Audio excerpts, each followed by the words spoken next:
Welcome back to the Verts podcast. I'm your host, as always, Sonny Weaver. As we talked about last week, the changing evolution of the Verts podcast from an NBL-centric show to a Madden community show.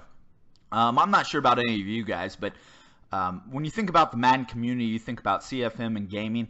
And I'm not sure you can talk about CFM and gaming without the next guest we're going to have on today. The next guest we have on today is the founder and owner of Daddy Leagues, and that's Papi. Papi, how are you doing today? Oh, I'm good. How about yourself?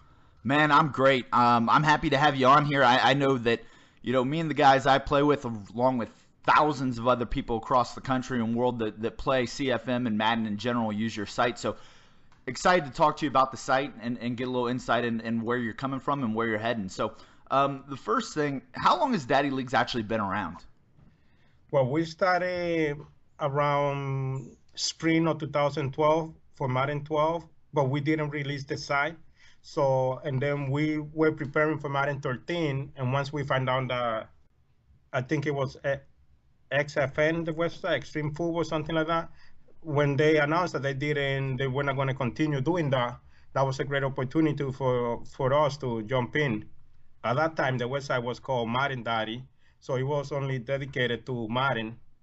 But then I saw opportunities to other sports. So we launched NBA 2K Daddy, and then we were getting ready to do like MLB The Show, and it was getting kind of hard to manage 3 different websites, and that's when we moved from Madden Daddy and NBA 2K Daddy to Daddy Leagues. So you mentioned that, and that was one of the things I wanted to talk to you about.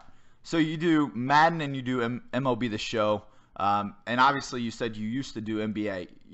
What do you think it is about those two communities that really that really work, that make the whole outside league management work compared to like an NBA or some of the other sports games? Well, like for MLB The Show, there was nothing on the market that does it. So there are a lot of leagues there that they don't have a place so they can host their league. So we took an opportunity to go there and try out that market. How many leagues do you think you run between the two games in a given year? Well, the most popular one is Madden. For MLB The Show, we stopped doing leagues, so we just only provided information about Diamond Dynasty.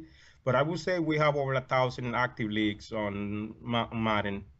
Since you've been going since 2012, obviously the website's grown a lot. You've added a lot of features, things like that. Some insight, what feature have you added that you're really proud of? What's the feature you added that was one that you got in there and you think's really added a lot to the game?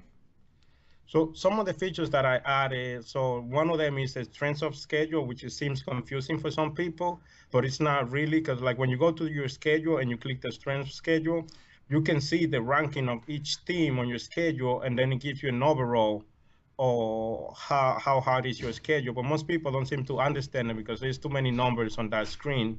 Strength of schedule, that's a perfect topic for you to bring up. I know that causes a lot of arguments among our league. So explain to us how the strength of schedule is actually compiled. So it uses an algorithm. I'm going to go to your league and then going to click on it so I can use real data. So what team are you on your league? I'm the Cincinnati Bengals. Yours is under 0, so you have a negative schedule. That means you have easy opponents, except for the Seahawks and Steelers. The Seahawks are the stronger opponent you're going to face on your schedule by looking at it, because they have a plus 16, and then the rest of your schedule looks under 0. So under 0s mean like you have an easy schedule. What makes a team under 0? Is that just kind of their wins and losses against people with wins and losses, kind of working back through it, or how's that kind of come up with? Well, it starts off by the margin of points that you win or lose, and then it does like, and then it's add up to your opponent. So it does about every time the league gets advanced, it does 1,000 calculations, just changing those numbers, and it's mostly who you play and how much you lose by or how much you win by. So I really just need to start just whooping some ass and really beating them by big margins. Is that what you're telling me? No, because if you beat up a weak team, like I'm looking at your team here, and you have a lot of opponents. So if you score a lot of points on them, you're not going to get a lot of a lot of points. So let me give you an example. So like if you beat the Seahawks by 30 and they don't score points by beating the another Seahawks, I mean the 49ers, because they have a minus 26. Let's say if you score 30 points on the 49ers and they don't score and you beat them by 6, and since they ranking is minus 26, you're only going to get 4 points, about 3 points for that game, 3.5. So that's going to compare you to your ranking. So, and your ranking is like minus 33. So that's going to bring you up to about minus 28, something like that. So like scoring a lot of points on a team that is now doesn't give you a much point. But if you beat the Seahawks, which they are like a 16, and you beat them by 30 and they don't score, then that's going to bring your ranking higher. So then on the 49ers, I should let them score on me to make them look better, and that'll help my score. It won't help you. It's their ranking. Their ranking is minus 26. So if you win, it's going to help you a little bit, but it won't help you much. Dang. Because of the ranking that they have. You got to kind of help me out here. I'm trying to manipulate this. You're really not giving me a lot here. Okay. Well, yeah. we'll move on from there. I'll figure that out later. You guys have been around. You've added some features. It seems like the developers at the show tend to embrace what you guys do a little bit more. Do you think that's a baseball mindset where, baseball people in general, they tend to be more stat friendly than somebody maybe on the football side of things? Well, baseball is a game that it's all about stats, and like that's when the number matters. But like we don't have any leagues for MLB The Show now. We're just providing players attributes and pricing history for the Diamond Dynasty fans. I'm not real familiar with the show. Do they support kind of like the CFM? I mean, do they have CFM type setups in the show? They do. They have an online franchise. It's called I'm not a big fan of franchise. I used to be, but now I'm more into a Diamond Dynasty guy. Gotcha. And is that like it's like the mod version of okay. That's where I was heading. So in Madden, obviously we do have a MUT. Is there a reason you haven't kind of tried to cross that over? Is that, what you do for Diamond Dynasty? Have you ever considered doing that kind of stuff for Madden? I have done it, but like there are other sites that are more popular, and then it's hard to compete against those websites. So I kind of gave up on that side, and my focus is more into CFM. So going forward with CFM, what kind of other features would you like to see added to the site? I mean, what are the things that you look at and go, man, I'd like to do that if it was capable? Well, the one that I've been wanting to do it is the draft console. That one is a huge, but I'm not able to do it because I have limitations on the stuff that I can do. Like last year on April Fool, I tweeted a screenshot on the Facebook saying, this feature coming soon. A lot of people got excited, but then some of them, they buy that it was the April Fool's joke. Yeah, you probably broke some hearts with that one. I think most people that do CFM kind of recognize that the draft is probably the one thing that people need to be able to do from their console more than anything. Because trying to get 32 guys, we're in a league with 32 guys. Trying to get 32 guys to their consoles for 3 hours is a very tough thing to do. So if we could do that from a website, a phone, something, I think a lot of people would really appreciate that. So props to you for trying to do it. Hopefully somebody caves over there at EA eventually. But, going forward with Daddy Leagues, do you find yourself in competition with the Madden website? People have said for years that the CFM website is just not real functional. Do you worry about them coming in and trying to improve that and push you out of the market? Well, that's always been in place. That's why we don't do any promotions before the games gets released, because we don't know what they're going to do on their end. So we have to depend after the games gets released and see if they make any changes or what we can do before we can continue. So then that's probably something that you worry about each Madden release. That is correct, yes. And I'm going to have people moaning and groaning. But the service you offer is a valuable service for a relatively cheap price. Where'd you come up with the pricing with that, and how do you think your customer base feels about the price? I don't recall.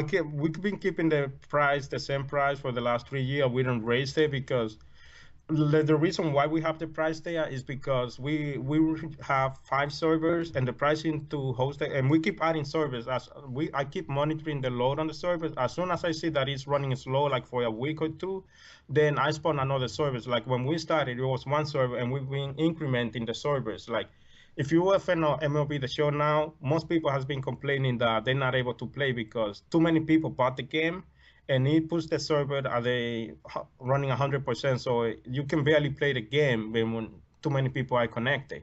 So that's one thing that I always keep in mind is monitoring the servers to make sure they're not running a max capacity, and that the site loads like within a reasonable amount of time, so that like you don't have to wait to check your schedule or contact someone. I think most people would agree. You're actually the service you provide is a very valuable service. I think, it's not a matter of thinking you charge too much, but too little. Is it a reason that you just want to make it accessible for a lot more people, or what caused that pricing? Because personally, I think your price is a little cheap. Yes, it is. I've never thought about raising the price because I want to keep the Madden community happy. I mostly do this for fun because I played in leagues as well, and I want people to be able to have a place where they can manage the league. Like there are a lot of leagues that they don't have 32, and some people they cannot afford it either. So I keep it at a reasonable price so everyone can use it and enjoy it. So let's get a little personal then. So you said you've played in the Madden leagues. I know you play MLB The Show, and you're big into the baseball scene. When you were playing Madden, what kind of leagues were you doing in Madden? Were you more of a freestyle league player or a sim league player? I'm more of a sim league. That's why I only like I used to be on Madden 25. I used to be on 5 leagues. I've been on leagues that there's the Wild West in there. I don't like that type of leagues. I like leagues that they have a lot of rules, that they prevent the advantage or the glitches of the game, and like they put rules about that or limit those plays, like on the amount of times you can run those plays. So like as I know, I've been in both ends. Like when I score a lot of points, I got against my opponent, or when I'm not able to score against other people. So I've been on both sides. So I know the feeling when you being beaten by a lot, when you think you can beat an opponent and you end up losing, like the frustration it gets that you get when you lose that game. So I like more of a sim style leagues. Yeah. So speaking of sim style leagues, recently you just awarded MBL as your Xbox CFM of the year. Um, what kind of things go into that, and what do you think MBL does that made them the League of the Year?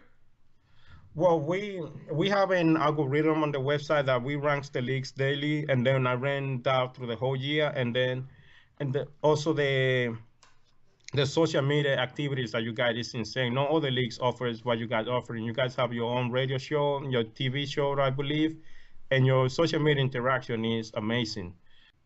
And we obviously appreciate that award from you. We take what we do very seriously. So I'd like to thank you for that award on behalf of MBL. Thanks for coming on the show today. We'll have to get you back on later. I really appreciate you coming on here and talking about Daddy Leagues. I know that's probably your baby, and so we appreciate that. And I know the CFM community especially appreciates that. I hope you definitely bust through that wall and get the drafting accessibility on there. I think you'd become a god amongst boys here in the CFM community if you could pull that off. So I appreciate you coming on here, and like I said, we'll have to get you on here again sometime.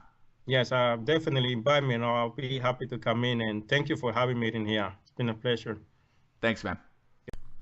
It was nice to get a chance to chat with the man behind the monster that is Daddy Leagues. And any of you guys that may run a CFM or are thinking about it in the future, you need to check out their website, daddyleagues.com. They really do offer everything you'd ever want for a CFM. You can actually finish trades, submit trades, sign free agent, check stats, check schedules. Everything you'd ever need to do, you can do from that website. Like you mentioned, can't draft from there yet, hopefully in the future. So big things happening over at Daddy Leagues. Check them out. From a personal standpoint, as a sim gamer, I think we talked about it a little bit in that interview.